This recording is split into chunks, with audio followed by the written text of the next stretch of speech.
Il faut penser que les jeux vidéo n'apparaissent pas un jour indépendamment de l'histoire, mais ils sont la conséquence d'un procès historique qui vient de plusieurs milliers d'années. C'est-à-dire, l'ordinateur permet faire des simulations très complexes, mais il n'est pas si différent que ce que les petits enfants font ou ce que les gens ont fait pour plaisir, mais aussi pour découverte depuis plusieurs milliards d'années.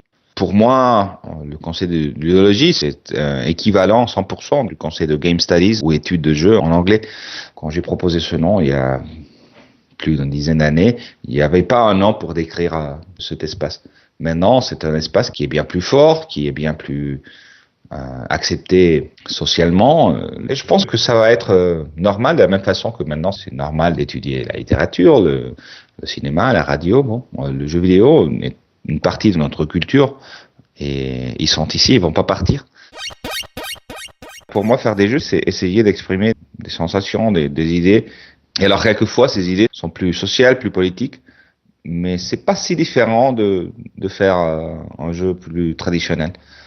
De toute façon, les jeux politiques, ce sont des choses qui sont pas complètement nouvelles, c'est-à-dire à la fin du 19e, au commencement du 20e, plusieurs femmes, par exemple en Angleterre, qui luttaient pour le droit de vote des femmes, utilisaient des jeux de cartes, des jeux de table pour simuler un peu leurs conditions, leur situation. Et pourquoi elles faisaient ça? Parce que à ce moment-là, les maisons étaient contrôlées par les hommes. Alors, si elles introduisaient une brochure politique, un bouquin ou quelque chose comme ça, c'était très facile d'avoir ce matériel confisqué par les hommes. Mais puisque c'était des jeux, bon, les hommes ne payaient pas beaucoup d'attention. Et ces femmes-là utilisaient ces jeux pas seulement pour jouer, mais aussi pour les vendre et pour faire d'argent pour leur lutte politique. Et bon, plusieurs années plus tard, l'utilisation de l'Internet et des jeux vidéo pour des objectifs politiques, pour des campagnes politiques présidentielles, mais aussi pour des mouvements plus personnels ou indépendants. C'est une continuation de cet effort originel. Et pourquoi? Parce que les jeux nous permettent de voir les problèmes d'une façon plus globale.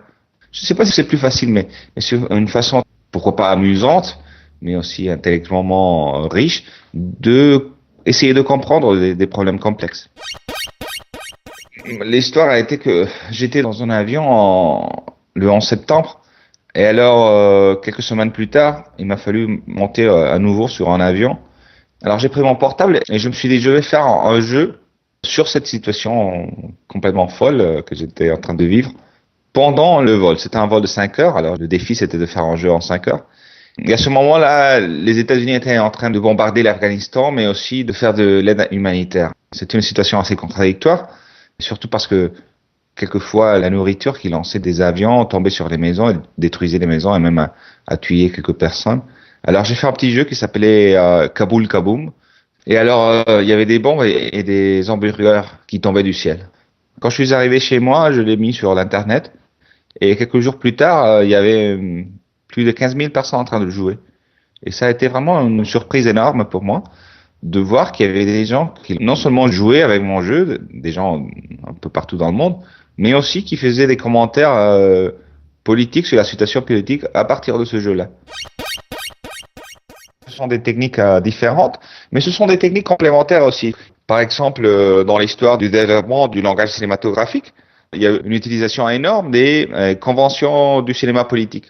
C'est pas par accident que la plupart des grands directeurs du commencement du cinéma, Eisenstein, Griffith, Riefenstahl, c'était des gens qui étaient financés par des groupes politiques, mais aussi qui ont fait des chefs-d'œuvre qui justement essayaient de montrer leur idéologie. Et bien sûr, toutes ces techniques du cinéma politique du commencement du XXe siècle ont été plus tard incorporées au langage hollywoodien. Alors je pense que le jeu vidéo aussi, plus traditionnel, à apprendre du jeu politique et vice-versa. Et je ne serais pas surpris que des techniques qui sont utilisées aujourd'hui dans les jeux politiques vont être incorporées comme normales dans quelques années dans le jeu plus traditionnel.